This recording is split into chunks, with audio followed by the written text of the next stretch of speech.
BS Management graduate ako, pero sa hirap ng buhay, hindi ako nakapasok ng trabaho dito sa Pilipinas, rinag ko maging OFW.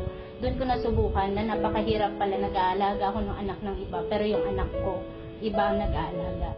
Nag-join ako sa Global dahil minsan nagkasakit yung anak ko, nagpaalam ako sa amo ko. Ang sagot ng amo ko, "Doktor ka ba? Bakit kailangan mong magpaalam umuwi? Pera ang kailangan ng mga pamilya mo, hindi ikaw dahil hindi ka doktor." Doon ko na-realize na napakahirap talaga pala pag wala kang pera dahil hindi ka talaga makakauwi kung wala kang pera.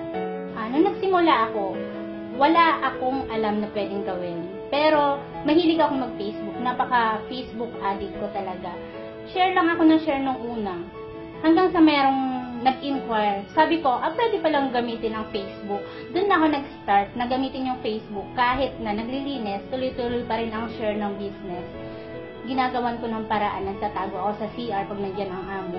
Facebook pa rin ang Facebook. Pag nakatalikod ang amo, Facebook share pa rin about sa opportunity. Yun yung ginawa ko.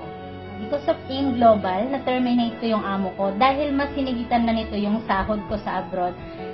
Umuwi ako ng Pilipinas, agad-agad klinin yung cheque ko, worth 300,000. Nag-full time na kami mag-asawa. Sa wakas, nabuo na ang pamilya namin dahil sa Global. Then, after 6 months na nagpo-full time kami, doon naman kami nagkaroon ng first car namin na Innova, 2012. 2012, naging top rising star ako. Then, 2013, doon na ako napasok as top earner ng company. Doing 3 years full-time dito sa Global, hindi ko inaasahan na makukuha ko pala ang dream car namin na Camaro.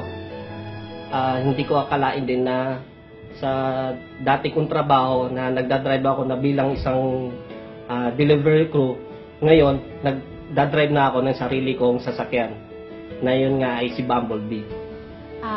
Ito yung pinaka-ultimate dream namin mag-asawa, magkaroon ng sariling bahay. Nakuha namin itong townhouse worth 2.7 million. Doon na unti-unting nabuo yung pamilya namin, na may sarili na kaming bahay na hindi na kami nakikitira sa pamilya namin. Dahil sa Global, nung una pangarap lang namin ng grupo ko na magkaroon ng isang bahay na magkakapit-bahay kami sa isang subdivision. At nangyari nga yun.